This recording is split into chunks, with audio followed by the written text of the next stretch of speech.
मंजू गोदा सूरत से पूछती हैं, नमोस्तु महाराज जी, मेरी जिज्ञासा है कि मंदिर जी में एक व्यक्ति आकर सुबह सीधे अभिषेक कर लेता है और एक व्यक्ति आकर मंगलाष्टक से लेकर पूरा अभिषेक पाठ आदि वगैरह बोलकर अभिषेक करता है। तो महाराज जी, दोनों के अभिषेक के गंधोदक में क्या अंतर होगा या गंधोदक में दोनों के किए गंधोदक में कैसा क्या प्रभाव पड़ेगा? बहुत अंतर होगा। जैसे मैं हमेशा उदाहरण दिया करता हूं, एक व्यक्ति ने सवाल हल किया, विधि कुछ भी नहीं की और उत्तर सही लिख दिया, तो आंसर या उत्तर के 5 नंबर होते और विधि के 15 नंबर होते। और एक व्यक्ति ने विधि सही की लेकिन उत्तर गलत हो गया तो उसको 15 नंबर मिले। एक ने विधि की नहीं, आंसर सही लिखा, उसको 5 नंबर मिले। जो अकेला सीधा अभिषेक करता है उसको मात्र 5 नंबर मिलेंगे और जो मंगलाष्टक के लेकर पूरा करता है उसको 20 नंबर मिलेंगे। कितना अंतर। जो लेट आया है ये मत समझे कि हमारे तो लेट आए तो भी अभिषेक कर लिया, अंत में पहुंच गए तो भी अभिषेक कर लिया, उसके नंबर कट रहे। जितना जितना कार्य निकल चुका है उतने उतने नंबर उसके माइनस होंगे। जो व्यक्ति मंगलाष्टक में आ गया और लास्ट की पूरी अंतिम मार्जन तक रुका हुआ है, यानी जब तक मूर्ति का मार्जन नहीं कर लेगा, कहां से शुरू हुआ? मंगलाष्टक से, और अंत में कहां तक रखा?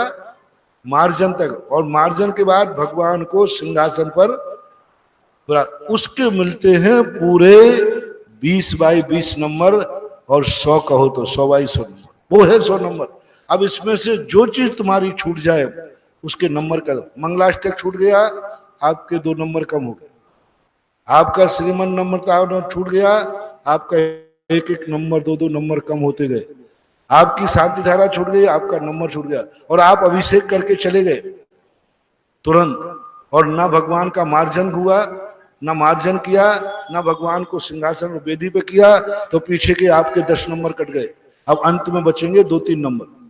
जो अभिषेक अकेला मात्र करके चले जाते हैं, अंगाड़ी वो पिछाड़ी छोड़ देते हैं, उनको मुश्किल से 20 में से 2-3 नंबर मिलेंगे और 100 में से अधिकतम 5 नंबर मिलेंगे। 95 नंबर तो उनके गायब ही होगी। इसलिए मैं सदा के, और उसी प्रकार गंधोदक होगा। ये लोटा ढालने वाला गंधोदक से कोई अतिशय आने वाला नहीं, उसमें 5% एनर्जी है। तुमने लोटा उठाया, बीच में आए और डाल करके और गंधोदक लेके चले गए, वो गंधोदक में एनर्जी नहीं है, मात्र 5% एनर्जी है। 95% जो एनर्जी बढ़ती है मंगलाष्टक।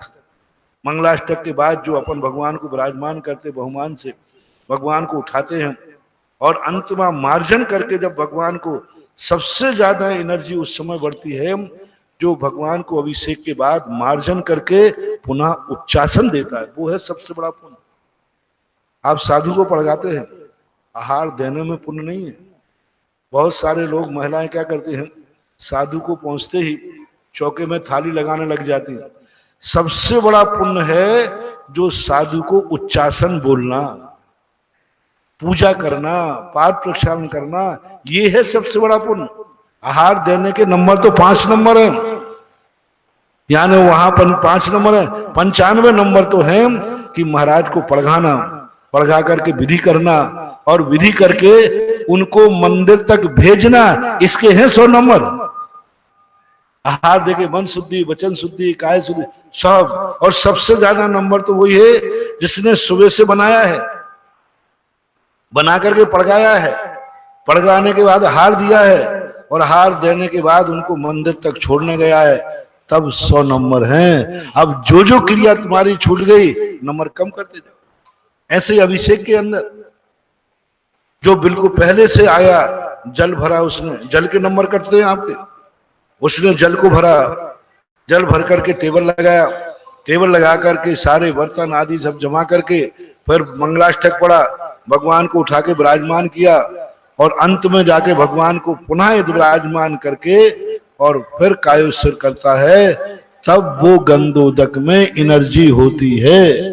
तभी तो आप लोग गंधोदक को बदनाम कर रहे हैं कि महाराज मैंने अभिषेक करके गंधोदक लगाया, मुझे तो कुछ नहीं हुआ। कैसे किया था? बोले गया और लोटा उठाया भगवान को डाला और गंधोदक पोत लिया पूरे शरीर। विधि तो की नहीं।